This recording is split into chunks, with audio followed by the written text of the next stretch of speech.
दलित शोषित प्रवासी समाज पार्टी से आज तारीख 30/12/2024 कल एक लेख मैं जेफरी हिंटन का पढ़ रहा था। जेफरी हिंटन जिनको आर्टिफिशियल इंटेलिजेंस का जनक माना जाता है, वो अपने आर्टिकल में कहते हैं, नोबेल पुरस्कार से विजेता है, नोबेल पुरस्कार के विजेता हैं। अपने आर्टिकल में वो कहते हैं अगले 30 वर्षों में लगभग 10 से 12% आबादी को 10 से 12% संभावना है कि मानवता को आर्टिफिशियल इंटेलिजेंस, कृत्रिम बुद्धिमत्ता खत्म कर देगी। इसी लेख में वो बताते हैं अभी 15 साल 20 साल पहले उनका अनुमान था कि 10% आबादी अगले 40-50 साल में आर्टिफिशियल इंटेलिजेंस खत्म कर सकती है।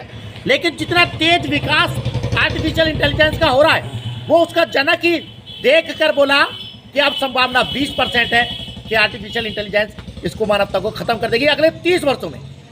पहला जो प्रश्न मेरे मन में आया, सत्यप्रिय तुम्हारा क्या होगा? तुम जो हो अपने 2 साल से स्मार्टफोन लिए घूम रहे हो, स्मार्टफोन, और आप व्हाट्सअप केवल सीख पाए हो भेजना, मतलब हम टेक्नो शून्य लोग हैं। तुम उन 10 से 20% लोगों में होगे। अगर 30 साल बाद, आज 50+ की मेरी आयु है, अगर मैं जीवित रहा तो 10 से 20% लोगों में होगा जिनको आर्टिफिशियल इंटेलिजेंस खत्म कर देगी। पहला शिकार होंगे 10 से 20% लोगों में। दोस्तों, शीर्षासन धरना आप जानते हैं लगातार जारी है। जनहित याचिकाओं के लिए मैं एक बार फिर दोहरा देता हूँ। जनहित याचिका स्कूली शिक्षा में जाति सूचक शब्दों में कड़ाई शुरू, अम्बेडकर जी को अधिकारी राजनेता को दिया जाए, गौतम मुकेश अंबानी को भारत रत्न दिया जाए। यूट्यूब चैनल आप जानते हैं सत्यप्रिय सक्सेना के नाम से, लगता है बढ़ाइएगा, सब्सक्राइब कीजिएगा। और मैं कह रहा था आर्टिफिशियल इंटेलिजेंस खत्म कर देगी, सबसे पहले शिकार हम होंगे। अभी एक जाते जाते 2024 को पिछले एक हफ्ते में 2 भयावह दुर्घटनाएं हमने देखी हैं। कल एक दक्षिण कोरिया का विमान दुर्घटनाग्रस्त हो गया, जिसमें लगभग 179 लोग मारे गए। अभी रूस ने भी मार दिया था अजरबैजान का विमान एक हफ्ते में।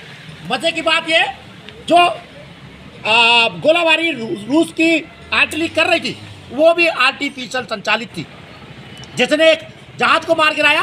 कल जो जहाज दुर्घटना हुआ वो भी आर्टिफिशियल से संचालित था, उसका बड़ा योगदान था और भयावह परिणाम हमने देखा। समाधान क्या है? समाधान क्या है आर्टिफिशियल से बचने का? वो मैं बस यही बता सकता हूँ, पढ़ना पढ़ना और पढ़ना। आप अध्ययन करते रहें, बच्चों को अध्ययन कराएं। पढ़ना ही एक विकल्प है आर्टिफिशियल से बचने का, उससे सुरक्षा का, उस पर विजय का। दोस्तों, उम्मीद है सीखेंगे सब चीज़ें। हम 24 को जाते हुए 25 को आते हुए ये बयान, ये घटनाएं हमें सीखने के लिए प्रेरित करेंगी, पढ़ने के लिए प्रेरित करेंगी। धन्यवाद, नमस्कार।